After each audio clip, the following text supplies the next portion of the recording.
Good morning, welcome to news cafe. నేను అనుష. వివిధ వార్తాపత్రికల వివరణ విశ్లేషణ అందించడానికి మీ ముందుకు వచ్చింది న్యూస్ కేఫ్. ఇక వివిధ వార్తాపత్రికల్లోని వచ్చినటువంటి న్యూస్ హెడ్లైన్స్ ఒకసారి మనం చూసుకున్నట్టయితే, ముందుగా ఈనాడు తెలంగాణ బీసీ జనాభా 46.25%, ఎస్సీలు 17.43%, ఎస్టీలు 10.45%, ఓసీలు 15.79%. ఉపసంఘానికి చేరిన సమగ్ర కుటుంబ సర్వే నివేదిక, తెలంగాణ సామాజిక ఆర్థిక సర్వే చారిత్రాత్మకం అంటూ ఒక న్యూస్ ఇక్కడ మనం చూడవచ్చు. కులగణనకు సంబంధించి రేపు శాసనసభ సమావేశం, శాసన మండలి సైతం సామాజిక ఆర్థిక సర్వే ఎస్సీ వర్గీకరణ నివేదికపై చర్చ. అంతకుముందు మంత్రివర్గ భేటీ అంటూ ఒక న్యూస్ ఇక్కడ మనం చూసుకున్నట్టయితే, నెక్స్ట్ ట్రంప్ వాణిజ్య యుద్ధం, మెక్సికో, కెనడా, చైనాలపై సుంకాల కొరడా. 2 వారాల్లోపు స్థానిక ఎన్నికల షెడ్యూల్. మంత్రి పొంగులేటి శ్రీనివాసరెడ్డి నిరుపేదలకు న్యాయం చేయడానికి తమ ప్రభుత్వం అహర్నిశలు కృషి చేస్తుందని వెల్లడి.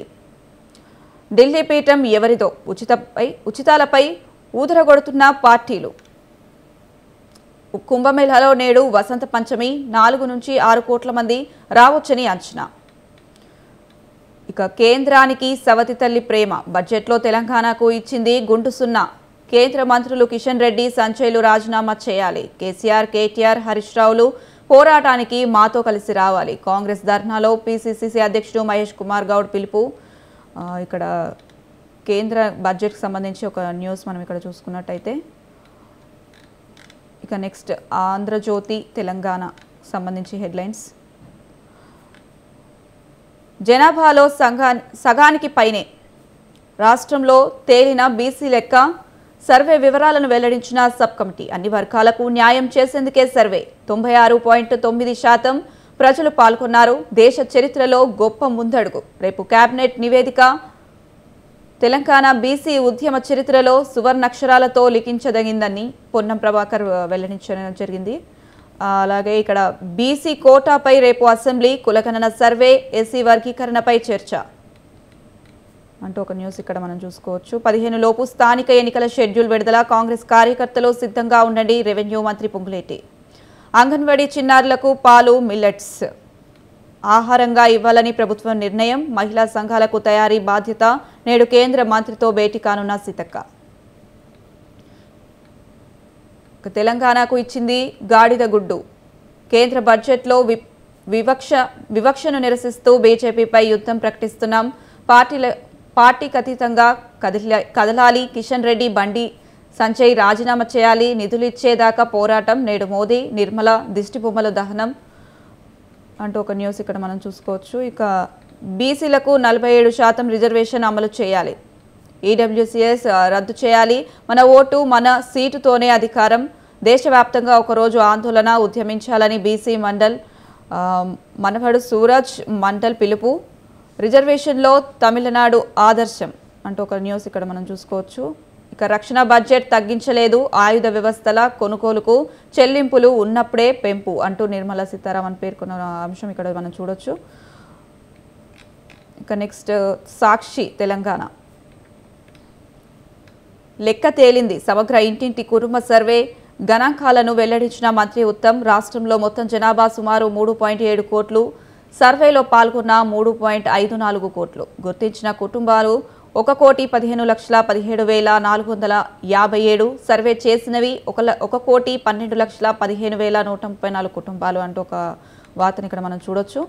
ఇక నెక్స్ట్ బడ్జెట్లో వివక్షపై యుద్ధం. అంబేద్కర్ విగ్రహం సాక్షిగా ప్రకటిస్తున్నాం అంటూ ఒక న్యూస్ ఇక్కడ మనం చూసుకోవచ్చు. నెక్స్ట్ భారత్ ఎదుగుదల అనూహ్యం. ప్రపంచం 5వ అతిపెద్ద ఆర్థిక వ్యవస్థగా ఎదగటం శుభపరిణామం. ఆర్బీఐ మాజీ గవర్నర్ వైవి రెడ్డి. తాగునీటికి తిప్పలు, ఒకటి కోస్తే అవస్థలు. అంగన్వాడీలో ఆ సౌకర్యం లేనప్పుడు ఇబ్బందులు పడుతున్న చిన్నారులు, గర్భిణీలు, బాలింతలు. ఇక్కడ అంగన్వాడీకి సంబంధించి ఒక న్యూస్ మనం చూసుకున్నాం. ఇక నెక్స్ట్ నమస్తే తెలంగాణ. బీసీలు 46.25%, ముస్లిం బీసీలు కలిపితే మొత్తం 56.33%. 96.9% మంది ఇచ్చిన డేటాలో సర్వే పూర్తి. 16 లక్షల మంది వివరాలు సేకరించలేకపోయాం. రేపు కేబినెట్లో చర్చ, తర్వాత అసెంబ్లీ ముందుకు వివరాలను వెల్లడించిన sub committee chairman Uttam. Survey నివేదిక తప్పుల తడక, ఓబీసీ రిజర్వేషన్ల కోసం ఉద్యమం, కవితతో బీసీ సంఘాల భేటీ, రణరంగమే అంటూ ఇక్కడ కులగణకు సంబంధించి వివరాలు కూడా మనం చూడొచ్చు.